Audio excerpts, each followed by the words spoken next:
This is In Demand Uncut with Jim Gellertley at the cutting edge of new music.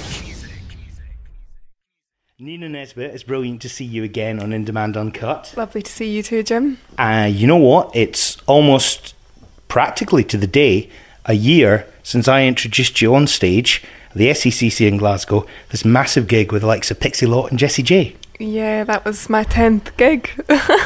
That is pretty mental. Yeah, lots happened since then, and I remember that gig well.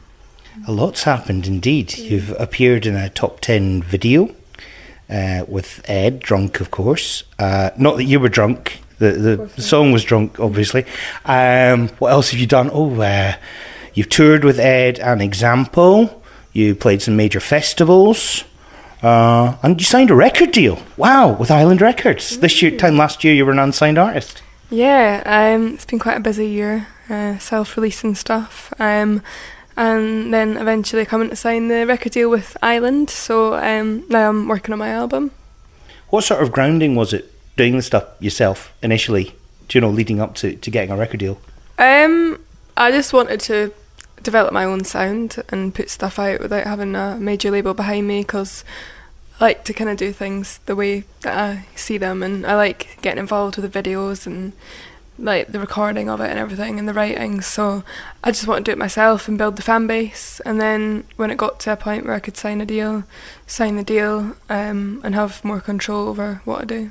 That's right, because it's you've already proved yourself as an artist. It's not like you're coming in as a fresh artist for a label to manipulate or whatever. You've done it yourself. Yeah, that's why I wanted to release. I released 2 EPs before I signed, and the Apple Tree one did really well. So that gave me a lot of kind of control over what I do creatively, and also like when it comes to what song to release, I get like a big say in what to put out, because it's between me and my fans really. It's not like a manipulated pop act, so it's good. The fans have been vital to the whole thing, and even here at the radio station today there's some folk outside and things. What is the official name of the Nina Nesbitt fans? Is it Nesbians or? Yeah, they call themselves Nesbians. I'm not sure why. One of them came up with it and then it kind of caught on, so that's kind of spread now, and it's something that we all kind of embrace as a name. Are there Nesbians t-shirts and things? There's some brilliant I'm a Nesbian branding going on. That's got to happen. That's me further down the line. Actually, I wouldn't do that. I find it a bit culty almost to have all the branding, but I found on eBay loads of hoodies that said I'm a Nesbitt and stuff like that. Really? And people have bought them. Wow. Yeah, that's pretty special. That must be incredible as an artist, with your art and making music and as a singer-songwriter, to see that adoration that people have for you, especially at this stage in your career. Yeah, it's really early on obviously, so it's really nice to have fans that are so supportive, and definitely makes a big difference like when it comes to touring and stuff, meeting them afterwards, and it's really nice that they're really supportive. And I think that's why I was quite successful independently, because they do well at spreading the word and stuff like that. Do you feel much pressure on you with all this attention? I mean, for example, the Daily Record story when you were in Venice and you were pictured with Ed, and none of my business whatsoever, but it must be difficult to keep your personal life away from your private life. Yeah, I don't comment on anything personal. I was on holiday enjoying myself, and all of a sudden I'm in the papers, which was a bit weird, and a lot of rumours got spread, but doesn't really bother me because I'm happy doing whatever. So if people want to think something, then they can think that. It is a bit annoying, but it's a small price to pay for like a job that you love doing, so I can deal with it. I suppose it is sort of a 24-hour a day job, isn't it, really? You live it, you have to live it. Yeah, for sure. I'm always working at the moment. I've not got any days off, but I do love doing it, so it's good. I'm wondering, because when you start as a singer-songwriter, you have ideas and the songs will be about growing up or boys or whatever, but when you've experienced what you've experienced in the past year, there must be so many other subjects for you to write about from a different perspective as well. Have you changed as a person? Yeah, I think so. I think I've matured a lot, but more or less the same person as I was a year ago. Like, all my friends from school are sitting outside right now. I still meet up with them, and yeah, I'm totally normal as I was. But I think like what I write about now is different to what I wrote about a year ago. Like a year ago, I would write about, it's more observational, like people that I met at college or people that I met at school, or the like normal daily life things. But now it's more about relationships as I've grown up. Most of the album's based on that. How did you celebrate the record deal? I went out for a steak and then had a few drinks. It was a fun night.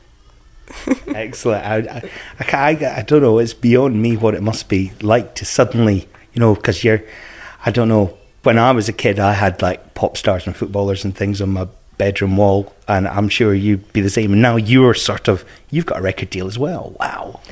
Yeah, it's quite odd actually. I've always wanted to do this as a career, and I used to like look up to people when I was much younger. At about 8, I think I really liked Christina Aguilera. I thought she was really cool.